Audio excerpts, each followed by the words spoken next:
EJ Studios in South Florida. This is the Mission Debrief podcast with Call Team 6. Special ops for car dealers. Real talk on today's hot dealership topics and helping dealers nationwide. For people involved with your team. Someone signs up to say, I am ready to be mediocre. Leaders are what make things happen.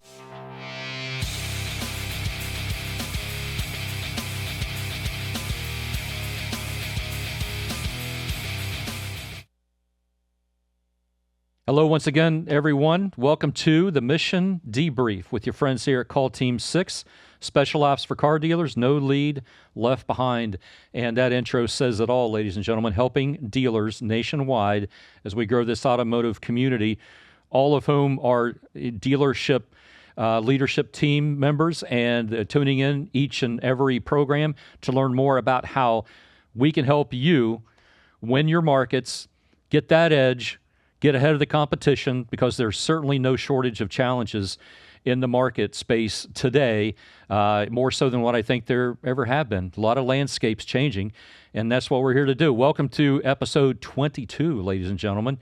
That would be Victor, if you're keeping track in the phonetic vernacular there with the CT6 theme. I'm Jeff. I'm your host today, and along with the other members of the CT6 leadership team here, we are extremely excited about today's program. It's going to be high level, it's going to be high energy, and it's going to be really, really informative, and I would imagine somewhat entertaining as well, knowing the guests we have coming up. You want to make sure you stay tuned for that.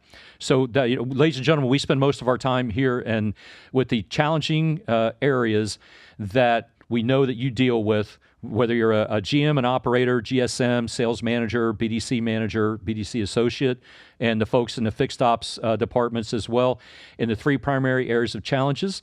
And those are new customer acquisition, also defection prevention, and then missed opportunity reengagement. If you look back at our programs and various episodes, we have really solid tactical tips and ways that you can improve, be better, get information brought to you and accessible that enables you to improve, as I said, and move forward with your teams and get a much bigger growing community that we are trying to to move toward here in this, and we've been at this a year now, in fact, with these various episodes and all the clips and everything that goes along with it. So we really appreciate your tuning in. We want to make sure that we mention both of our sponsors today, and we really appreciate the partnerships with them. First is Podcast Junkies, podcastjunkies.com for the very best in podcast facilities, production facilities, and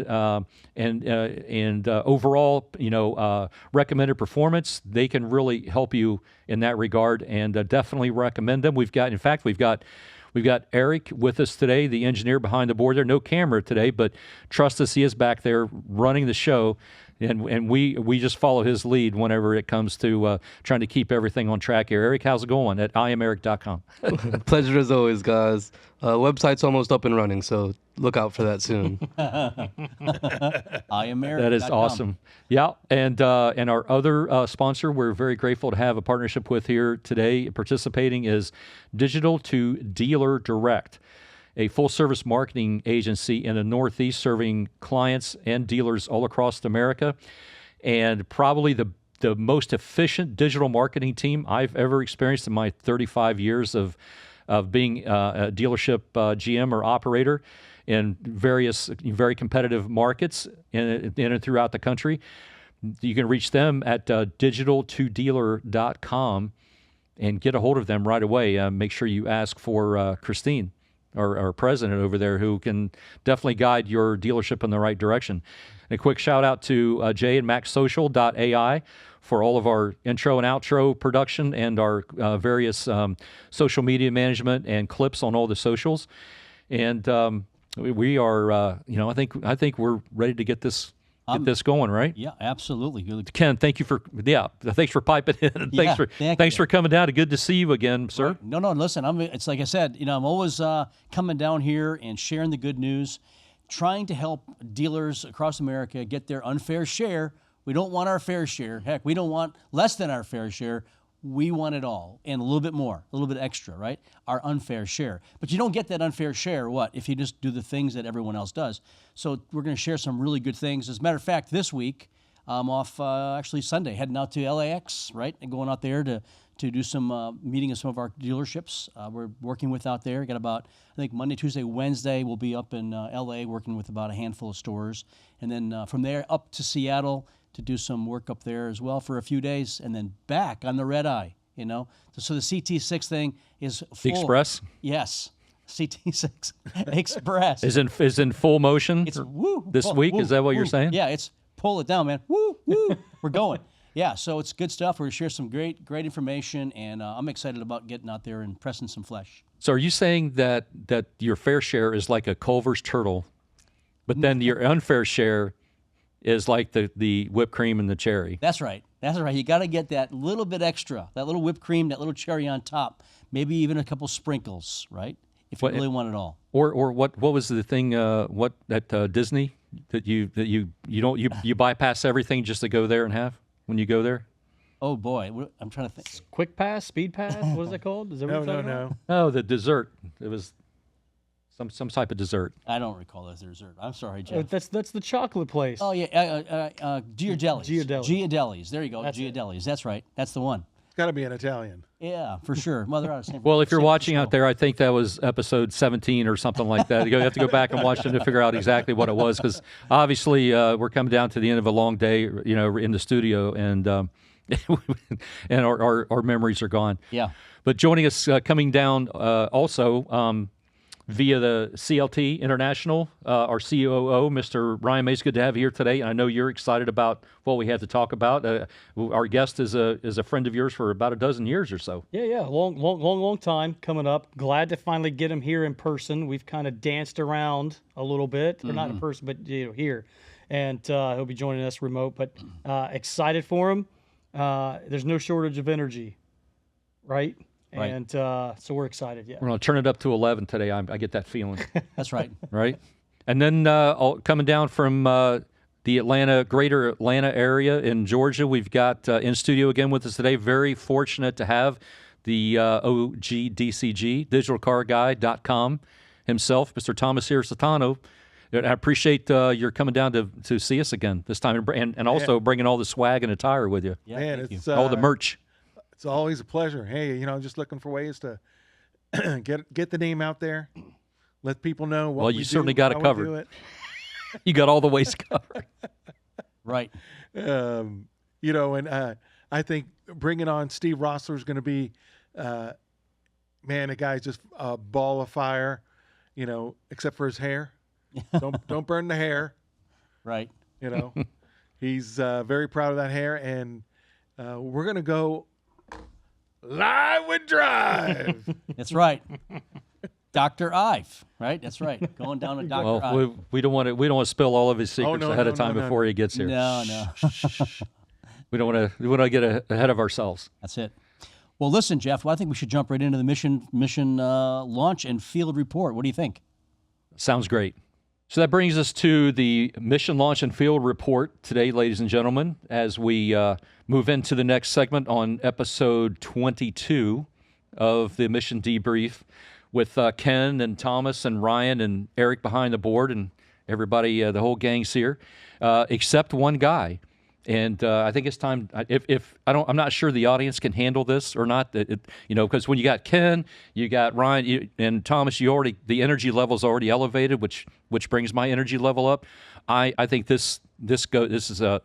If we were in Spinal Tap right now, it would be our amps go to 11, right? Because that's where we're going right now.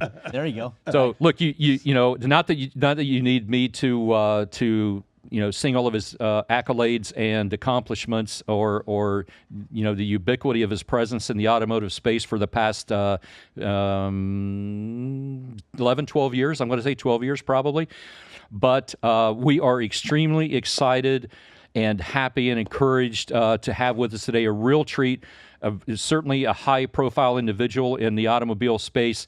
You know him already and you love him. We're bringing him in today into our Zoom studio the one and only Steve Roessler from DriveCentric. We're about to go live with Drive, guys. Woo! I am pumped up. Yeah. Yeah, There it is.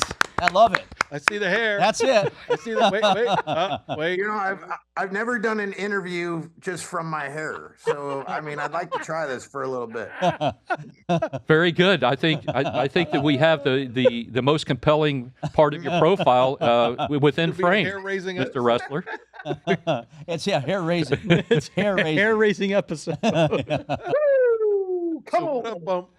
So, yeah, welcome in, sir. Thank you for taking the time to join our conversation about what's happening in the automotive space these days and what's happening with DriveCentric at the same time. Thank you so much.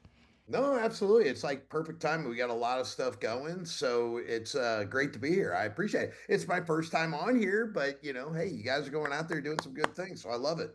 Congratulations on the podcast, though. Just doing it as you know what you guys are doing. Hats off to you. Thank you. Thank you, sir. Right. It's yeah. I mean, you know, it's hard to get a few words in edgewise. You know, when you have these guys here. You know, Ken's a great listener.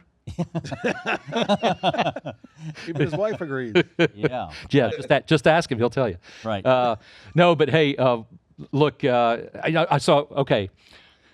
So I'm going to take us back a little bit to start this, right? So I'm going to say it's spring of 2015. I'm going to say, and I am running the store there at Hawthorne Chevrolet in northern New Jersey, a very competitive market, and Ryan happens to be there. I think that same day, as he was the BDC manager for the five store rooftop at that time. As I've done this for 35 plus years now, and in through the door unannounced walks in this total ball of energy and fire and lassos us for the next 3.5 hours of that entire afternoon of what is already a fast-paced showroom in a high-volume store, and I didn't know that would lead to a subsequent conversation like this many years later, with such exponential increase and success that the company that you represented then, turned out to be, I'm sure, in no small part because of your contributions. But I remember that day, Steve, like it was yesterday, because of the impact you made on us right from the very beginning. No, I appreciate that. Yeah, I mean, it just goes to show that I did suck even back then, and because I never closed the deal. But anyway, that was a long time ago. It was a different product back then.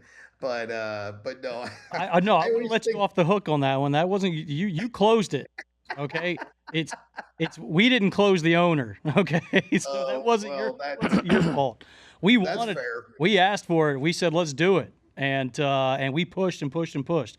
That was when I realized I was not very good at sales, and so I just stuck with BDC, just keep me off the floor. But it was I remember that. Don't you? He just did not like change, man. So we tried like the Dickens. We did. But now, obviously, the entire company's now gone into the stratosphere since then, and I'm just going to say, I listen to a lot of podcasts. I follow a lot of forums. I try to keep my ear to the ground because we're partners in dealerships as well, being dealer operators ourselves, and in different verticals. But and so we're still scratching and clawing like everybody else. And almost every single one I listen to these days, this is 100% true. When they're interviewing other dealerships and their leadership personnel, inevitably the conversation comes up. When they talk about their CRM process, or they're talking about a new AI tool they're trying out or using in those conversations, almost to a man or woman, whenever they ask that question, it's DriveCentric. So I think that speaks more than whatever we can share today. So obviously I think you started out as national sales director for the company back then, and then you've evolved into your elevated role now. I'm maybe taking a little poetic license, but Well, no, I'll tell you a funny. Well, I mean, I guess the three startups I did, you're like going to be the only sales guy for the longest time. So you give yourself the grand poobah of all titles. And I was VP of sales. So, but I was VP of sales of just me. I had to manage just me. So you might as well get the big title when you can. So that was what with my three last startups. Now, what happened with Chief Evangelist Officer Dave Foltz, who one of my best friends in the world, he kind of said as we were growing the company, this was probably about 5 years ago. I'll never forget. We were in Vegas. He said, "Hey, man, we're growing, and your title is VP of Sales." I said, "Yeah." He goes, "Well, you know what that means?" And I'm like, "No." He goes, "You're gonna have to manage people." I said, "Well, I'm out." I said, I don't want to do that. I'm not a babysitter. I said, I'm out. He goes, well, what do you want to be? And, Carrie Weiss, who used to work at TrueCar, she was traveling all around and she was really an evangelist for TrueCar back then. And I remember talking to her in Denver, Colorado at the Colorado Dealer Association. And she said she was a chief evangelist officer. And I said, I love that title. And so I told Dave, I said, hey, why don't I just be the chief evangelist officer? He goes, okay. And we never really at that time believed in middle management. We believed that growing the company, get rid of the middle management and hire adults. And so that's when you're doing a startup, you got to just trust the people you're hiring to do the job, and you don't want somebody looking over their shoulders and stuff like that. So as the company evolved, obviously we do have a middle layer now, but I'm on my own island, so to speak. So it's been a great ride. Obviously, this is by far of the three startups I've done. This is by far my most favorite. You got to have a lot of people on your team though who want to interact with you and work with you every day, just so they can get a dose of positivity. I'm sure, even though you're in your own lane. Yeah, I'm starting to get more involved. We had a meeting. I was in St. Louis at our DC 20 event. We just put on our 13th event where we go out there and bring about 100 dealers in, and we have different speakers from the dealer side educating on technology. And so one of the things that I'm really trying to step up and do a better job of, it's kind of like my challenge, is to definitely coach all our other salespeople. I'm obviously out there in the industry. I like to network. I like to do a lot of things, and I'm going to really focus on being more of a lead gen and hopefully doing my job as chief evangelist officer for the company, doing a better job versus just being kind of like that normal sales guy. I want to start throwing things over the fence, growing my people so the company can continue to excel. So that's the next stage of me. But yeah, I'll be working a lot more with my people to, make sure they're carrying the right message over, et cetera. Well, I hope they're ready for it. Hell yeah, baby. They will be. You better get ready. They have no choice. They're going to be. Right. Well, you got some big shoes to fill, right? You could get everybody, all your salespeople out there doing what you do, with enthusiasm, passion, drive, ambition, right? What are you going to get? You're going to drive that company up to the next level for sure. How do you scale Steve Roessler? That's what I want to know. Is that even possible? Well, it's going. The only person that can do it, I guess, would be Steve, right? Steve, yeah. He knows the recipe. He's just got to be able to impart it right into someone else to do it. Yeah, I think if everybody goes out there and you hear the same message that I do every single day, I mean, we do. I go out there and when we get together for sales meetings and things like that, we have one message. It's always about how to talk to more customers, schedule more appointments, sell more cars. It rolls right off the tongue, and then live with Drive, obviously, baby. But other than that, I mean, if we just go out there and fundamentally just teach our dealerships what the new KPIs are and get rid of these old BS habits that are out there. I can cuss on this episode, right? Yeah. I mean, I get real passionate about the dealers, just understanding like, man, it is a new world and it is just time for a change. And you just got to partner with people that are going to take your dealership to the next level. I don't know how to say that. And I know it sounds biased towards what we're doing, but I know you guys probably know my history in the medical industry, and I just take this industry like the medical industry. I know it sounds goofy, but it's so true. I feel like I'm saving a dealership's business like I'm saving a patient's life. You know what I mean? I take it very serious, and I really want what's best for my dealers, whether they go with our product or not. I really mean, as a business owner, I want everybody's business to excel. So Well, not everybody knows you're into drugs. I was into drugs. The legal kind. The legal kind. That's great. That is. Actually, what's kind of funny, I'll tell you what I'm going to be doing here. I don't know if I should let it out of the bag, but if you guys Come want to on, hear, Steve. Come on. there's a bunch of new announcements. That's But what we're here for. I've been thinking this over with a bunch of people, and just going back to my roots, because I do miss the medical industry sometimes, and talking the talk, having therapeutic responses, with patients and stuff like that. So I created a character, and I'm going to try to do it sometime in August, called Dr. Ive. Doctor, So if you what? go look at it, Dr. Oh, Oh, Dr. Ive. Nice.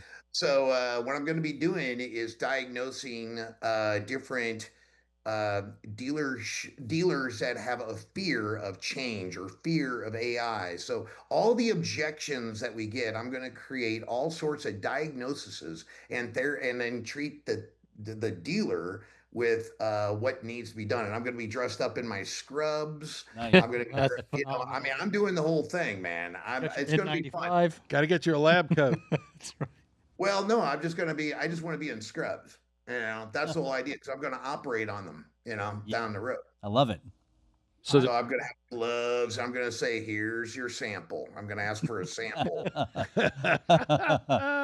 so I can diagnose them. See, Ryan loves it. See, and the best part is I could be probably one of the only ones to pull this off, right? Because I used to have to talk to all sorts of different patients and doctors, and you have to put on a straight face. So when I'm talking about something, to the doctor, or the pharmacist, or the patient, you just got to keep it very, very professional. So I'm going to have to put on my surgical face, and talk to the dealer. So it's going to be a new character for me. So it'll be kind of fun. I love it. it'll be interesting to see the bedside manner. So it's going to be what, live with Dr. I Ive? Ive with Dr. Ive.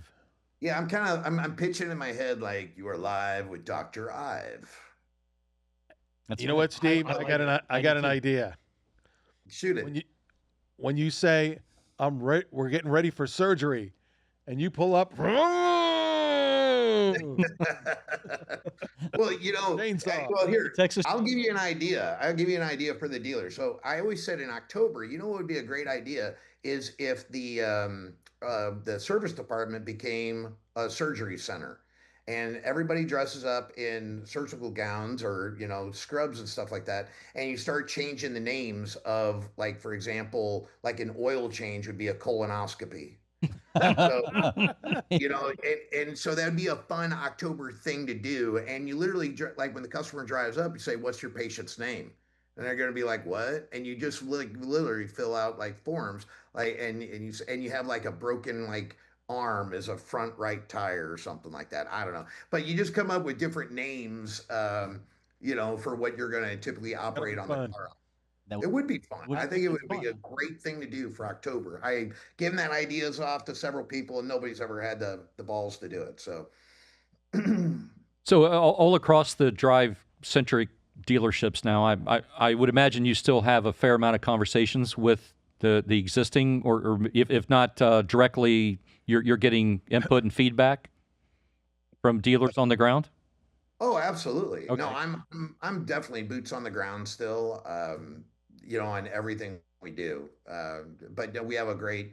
Anytime we're trying to get like either it's integrations or new product development. By the way, I will tell everybody on Monday is a huge announcement. DriveCentric, huge.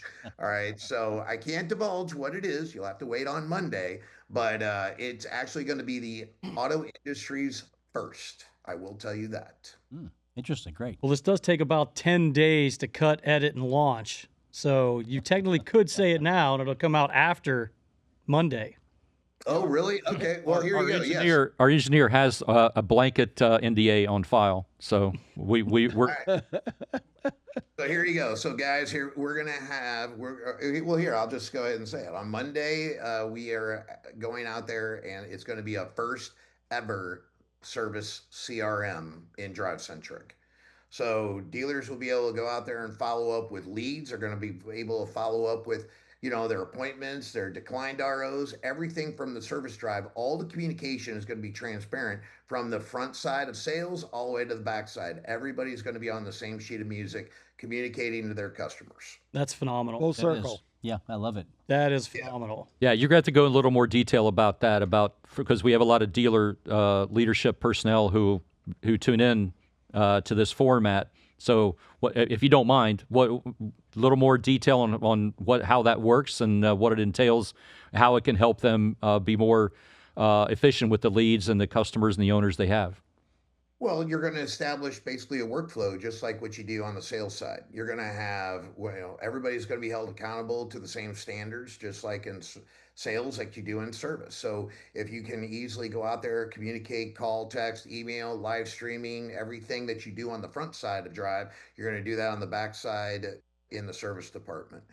Now we are offering, we're getting out there a service to sales agent that's being launched. So that'll be doing acquiring cars and then also selling cars. And then you'll be going out there doing a service AI platform. So you'll be doing another service agent. We're actually coming out with a performance agent. Thomas, you will love this. You'll be able to go out there, hit a button in DriveCentric, and be able to look at salespeople's performance and leverage the AI at KPIs that the store decides to look at, and it can give better coaching opportunities within DriveCentric with that. So there's just a mess of new products, and we're going to be uploading lists here soon, which has been a big feature request. I'm sure some people in the industry will appreciate. You'll be able to tag those audiences so you can use AI to go out there and program it. So technology is moving faster than ever. And I think we're just doing a great job getting a lot of this product out.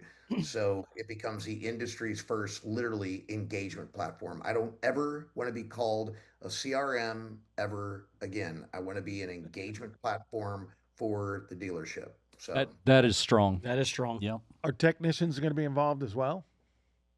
Or anybody can get a number two. license. Yeah, anybody can have a license to kill in DriveCentric. It's like when we go out there and price it, anybody can be in it. We prefer, like, the goal is to have an F&I department in there too. So we're going to be working on an F&I agent, and we'll be integrated in with Stone Eagle. So that Stone Eagle data will come in, and we could program the agents to go after like warranty, like expiring warranty or warranties that weren't accepted. So yeah, I mean, this is going to be a real big milestone for the company, and I think for the industry. I can't imagine that it won't be. It's interesting that you're bringing all this up now, and it's because a lot of the, or at least a few of our previous episodes going back maybe 6-8 months. I say this kindly, because we're in that same space, and then also as dealers at the same time, I have said before that the big box CRMs collectively, that with the advent of AI being so fast and coming out of left field, and now all of a sudden being front and center in the dealership space, that it kind of has leapfrogged the existing CRM experience as a user experience from a dealership point of view, and it's kind of made CRMs, kind of a little bit obsolete in their current form. Just an observation. We've touched on that before, which is obviously something that you guys have realized at the same time that you've already gotten out in front of and starting to implement for your dealership clients to stay ahead of the game in that regard, which is extremely exciting in my view. Yeah, no, and I appreciate that. The one thing that Dave and Phil and John Kohlmeyer and some of the people that started this company many years ago, like, I don't know if you knew this, but even when I talked to you guys up at Hawthorne, we had AI in there back then. I couldn't remember I couldn't remember the name. It was I was trying to think about before we went on here what the name of it was back then. But we just called it Genius.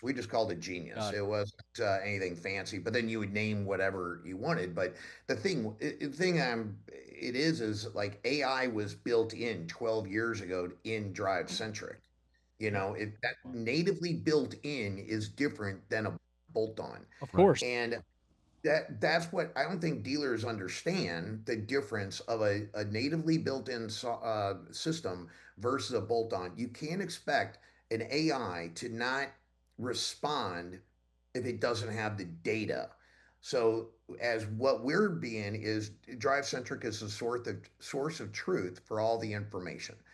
So if I can pull in automotive mastermind data, get the BPS scores of the customers and get all that information, if I can clean the data, DriveCentric ultimately is becoming a CDP so you can do true market activation with these AI agents to talk better than any other agent out there that's a bolt on. The agents are only as good as the information you give it.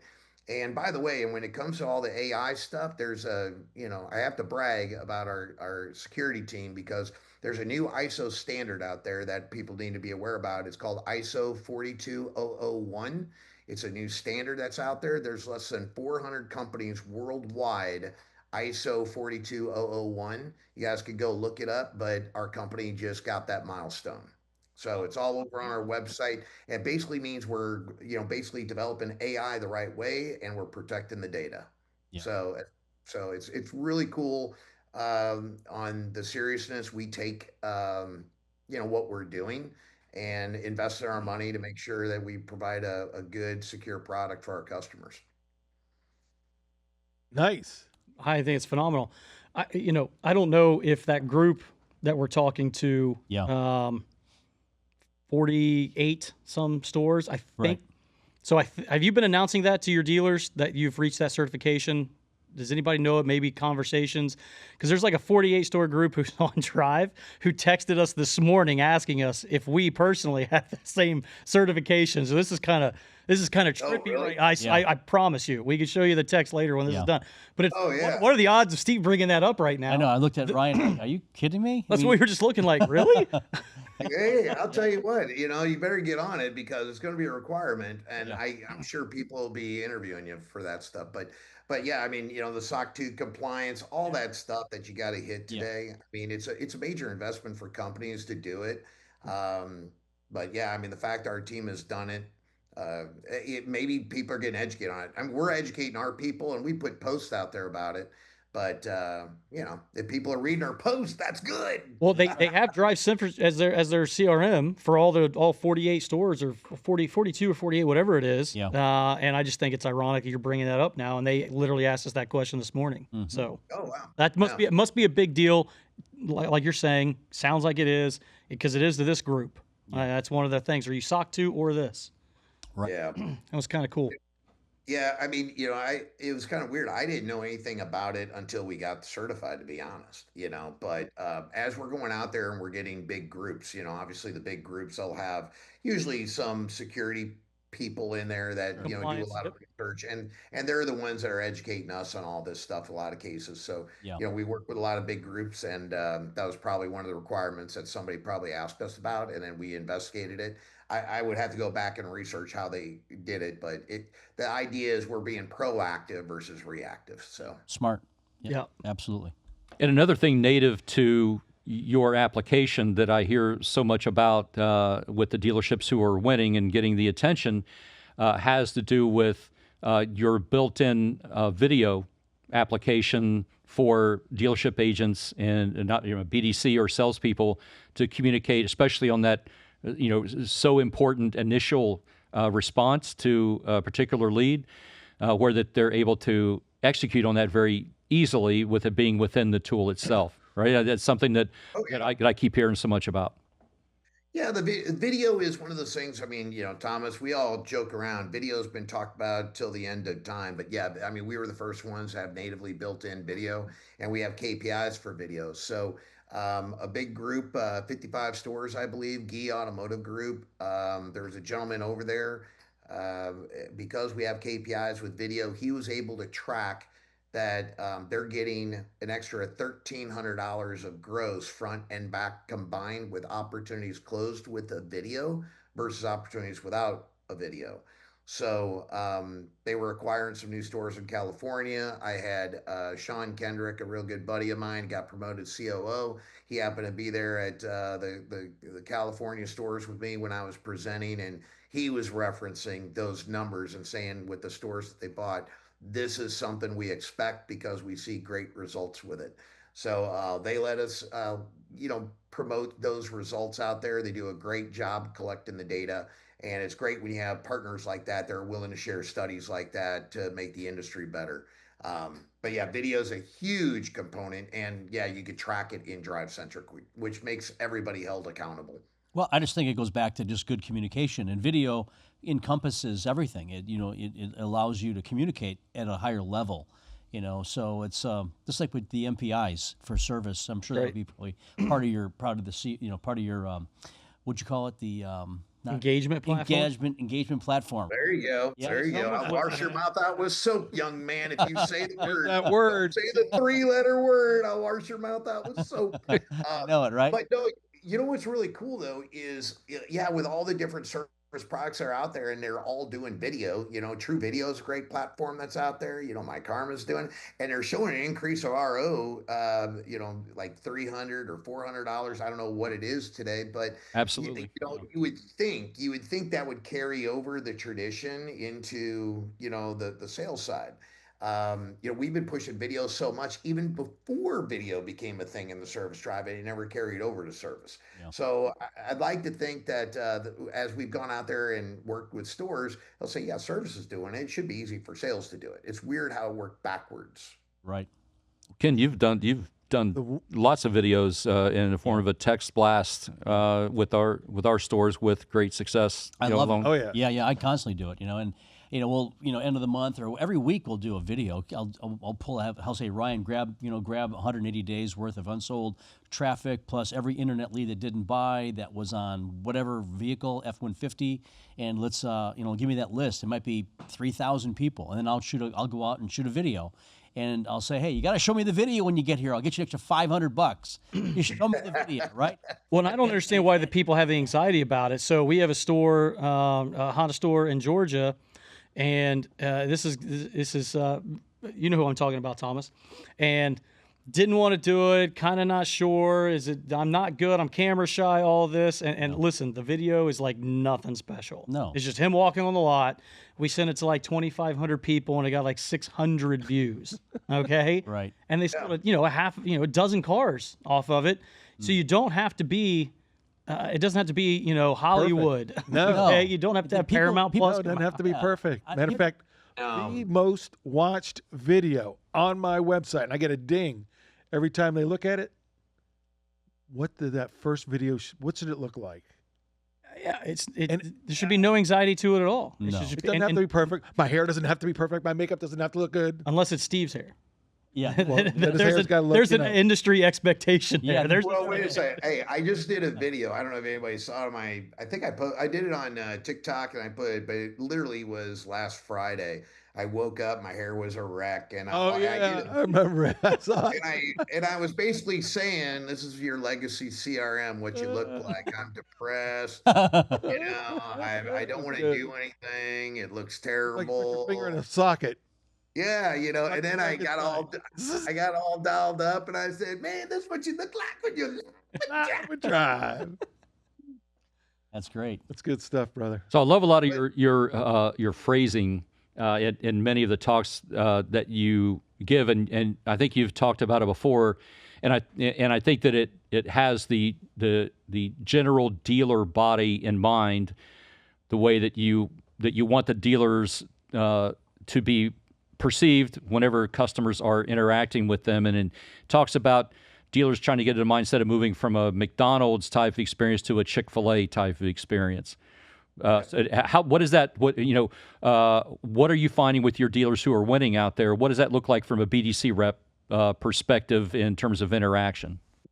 I want, when I go in and I see the culture of a dealership having fun and quit being stiff like you're in a hospital, then I know the culture is there. I'm serious. I walk into dealerships and I can feel a hospital setting all around me, and I'm telling you, that's the way I would describe a dealership. Now, we all know Billy Sherm, we know PS3. They were just on, Yep, I saw that. yeah, they were on Dealership Car Guy, and I'm telling you, I walk in that store when I was up there by appointment only, and it's just a great culture. You just feel it. The energy. I can tell you the stores where I walk in and I know, like we all know Patrick Abad's store. I mean, those people are happy to be there. I mean, it's like, is it a Disney experience when you're in the store or is it not? That's how I compare it. If you ever sat through a Disney presentation, people want to work at Disney, even for minimum wage, and you got to go out there and think, why are they wanting to work there? And because they're having fun. They're giving people obviously what they want. People live for Disney. And And it, transparency. And that's well, key. Pat, I was in Patrick's office. And my son and his roommate were there, and he looked him dead in the face as he's handing him one polo, two polo, three polo shirts, a pullover, and a winter jacket. And he says, all you have to do is show up happy. That's the only thing you need to do. We take care of everything else. Right. And now Yeah. he's been there since November, and they're flourishing. Well, I think it goes back to creating that culture, like Steve's saying, is there's going to be every store has that culture. When you walk into it, I've been there too. You feel, oh, geez, this place is like, I want to get out of here as fast as I got in. But I mean, that's because there's no one at the leadership level who's driving a culture, because there's always a culture, but there's either one in place because someone's driving it, or it's in place because no one's driving it. There's one that happens to, the receptionist can create the culture, right? Or just anyone can create the culture in a store, instead of like, okay, going to work every day with the right attitude and doing the right training and focusing on the right goals and the mindset and the coaching and all the things that tie into what does success look like for everyone, not just the owner, but for everyone that comes to work. There's a lot of responsibility, and you have these, hundreds of people working for our dealerships, and you think, how many people does that represent with their families, children? And they're coming trusting us. Give them the best culture. I love the fact, like Disney, hey, I'm cast member Ken. What does that even mean? I asked him. I was talking to one of the guys at the Disney Academy. We're hiring people to play the role of concierge, and this is the role. You have to act when you're working at Disney. It's here's Pluto. This is the role of playing Pluto, right? And yeah, that's a long story. well, and I'll dive into this Come a on, little bit Steve. because whenever I hear Disney, everybody can sit there and say it, but you go out there. And in this Disney presentation, and again, I sat in a lot of different business meetings and stuff like that with different organizations, and the Disney meetings are always one that impressed me, just how they built like cruise ships, like the investment they made when they did cruise ships, and it was the first cruise ship with no casino. Just think about the investment you have to make to go out there and say people want to go on a cruise ship. And now look how many cruise ships they have at Disney. That's just one example. But, Walt Disney, when he was first building the Tiki Room, which I hope everybody knows. Oh, yeah. Have you ever go in the Tiki Room, when he was building up these birds to sing, he told the engineer he wanted the birds to breathe. Just think about that. I want the birds to breathe. Now, if you go into the Tiki Room, and I love going in there when I go to Disney, and you'll see the damn birds breathing. Oh, yeah. Because I listened to that presentation, but Walt said to the engineer kind of said, dude, nobody's going to care the birds are breathing. He goes, what? He goes, well, I want the birds to breathe. He goes, you're talking about 1% of people that won't even notice that. He goes, I want to cover 100%. Yeah. And if you just kind of think about, that expectations on customers, like, in the car industry, just think it's not hard to do. It's just that the dealers are so damn focused on selling the damn car, the customer is left behind. Yeah. And if they just focused on the customer 100%, like other industries do, they would win a lot more. Yeah. And the only other thing I'll say about culture is, I'm going to throw out a good plug for my buddy Thompson Motor down in Springfield, Missouri. They're killing it. But when I went down there, I was a rookie in the car industry. And one of the things when I talk about culture, it's not just like all the things you're talking about, right? I mean, we all agree like processes to death, right? But what I'm talking about is the managers got out, they had a pie eating contest, and they made everybody kind of human. And they had to put their arms behind their back. They got apple, blueberry, they had chocolate pie, and they put their arms behind their back, and it was a race to see who could eat the full pie. Everybody was a mess, and stuff like that.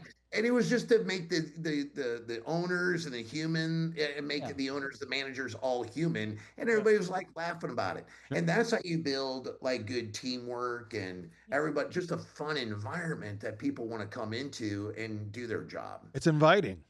People want to be around positive people. Disney attacks all the senses: sight, sound, smell. Where they place a trash can is well thought out, because when I'm eating an ice cream cone and I'm about done, what am I looking for? Trash can. What is it, like 75 steps they figured out? Yes. Yeah. Matter of fact, my wife worked there when we were living in Orlando.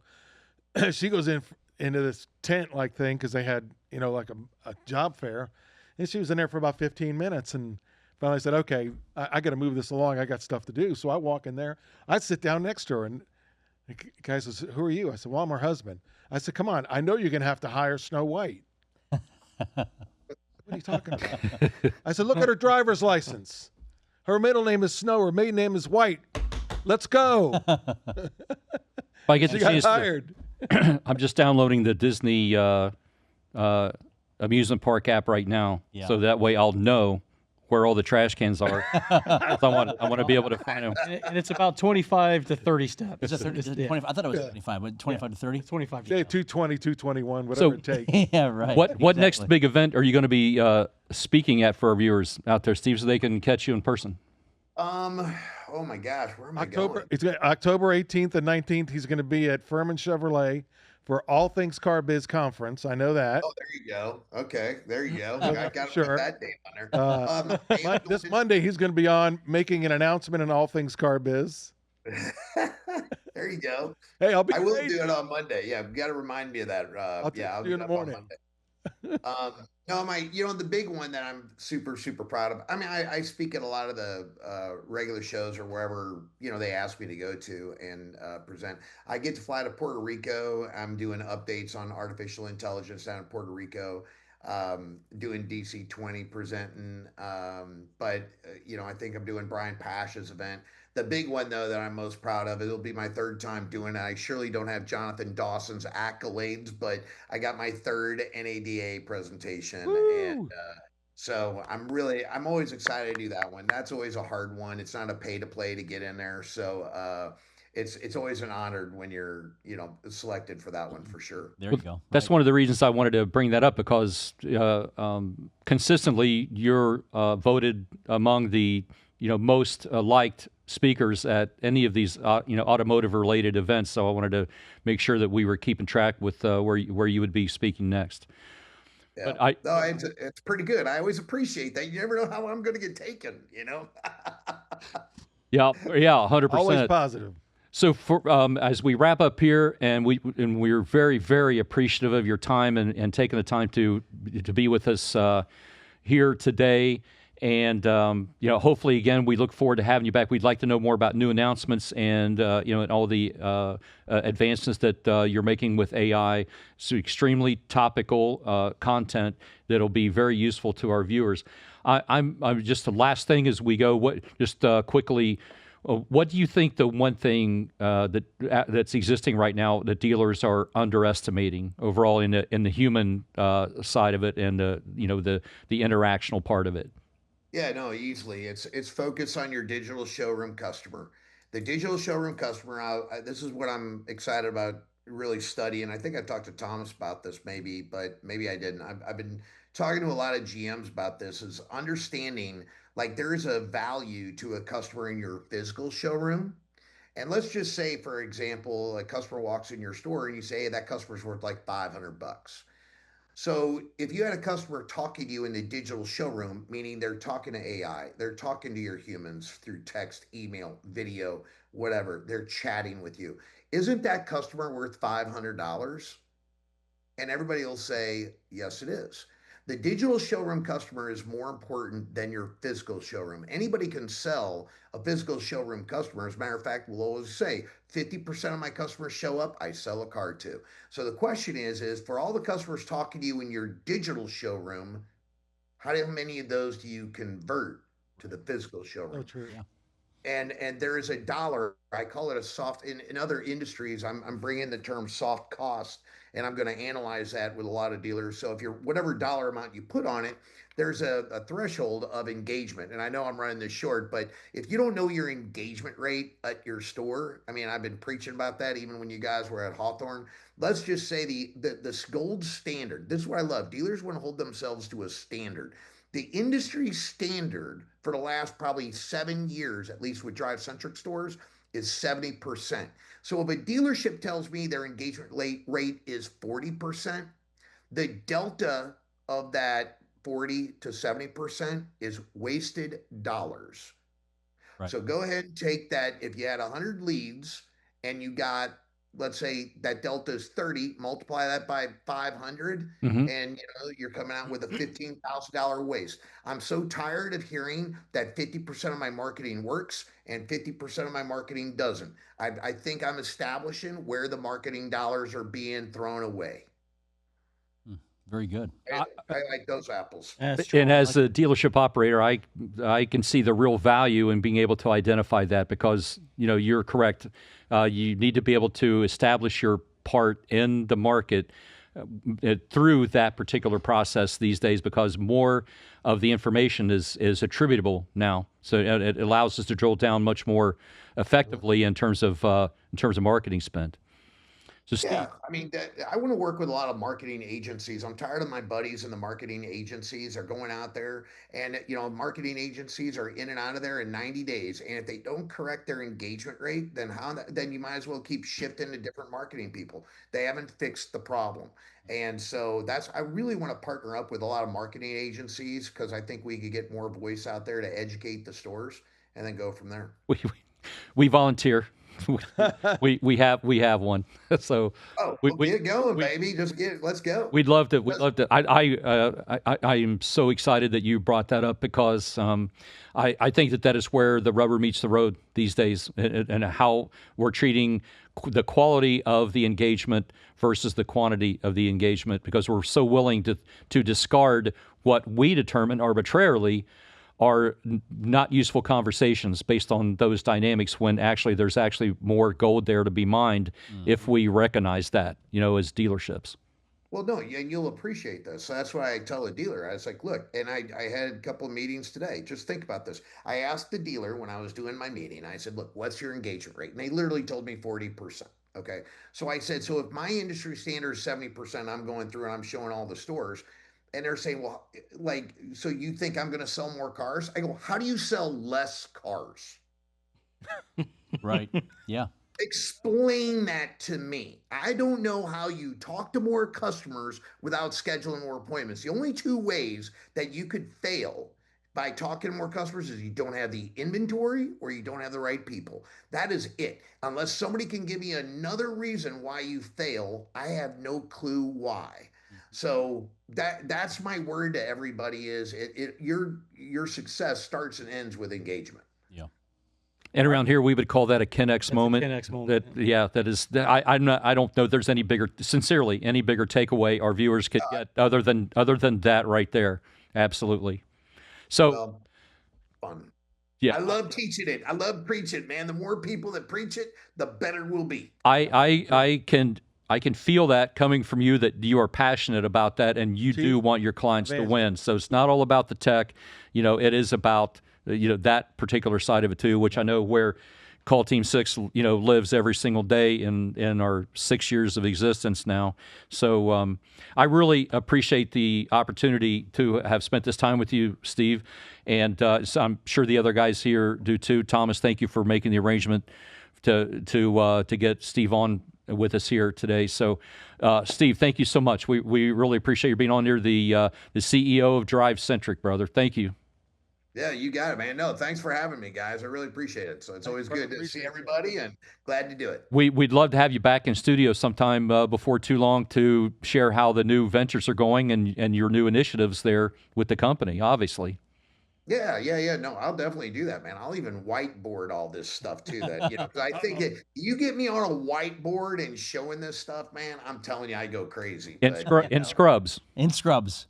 I'll do it in scrubs. Yeah, I'll be Dr. Ive in action, baby. I love it. All right, sir. We know you got to go. Thank you so much for your time.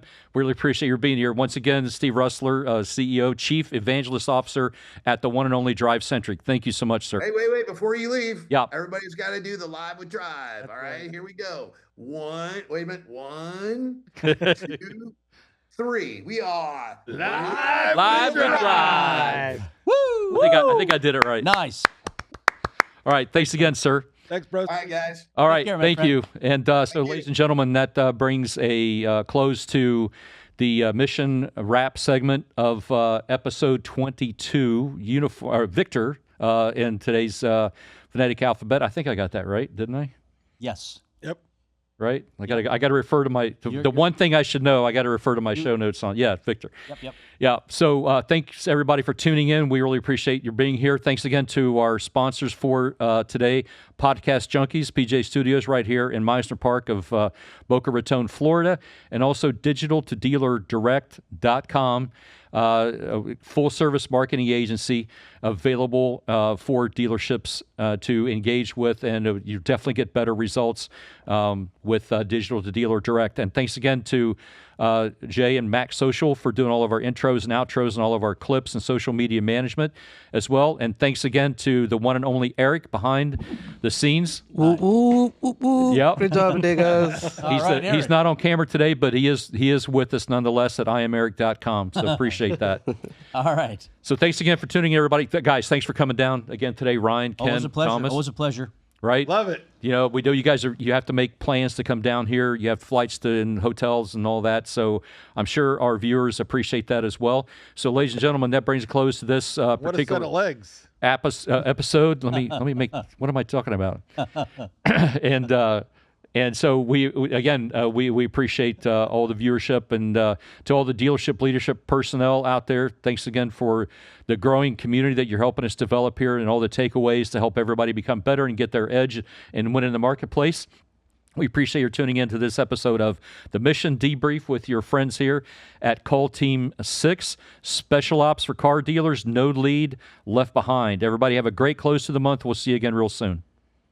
We hope you enjoyed today's episode and invite you to like, share, and follow the Mission Debrief podcast on YouTube and Spotify. Plus, catch episode clips on all socials. Call Team 6, no lead left behind.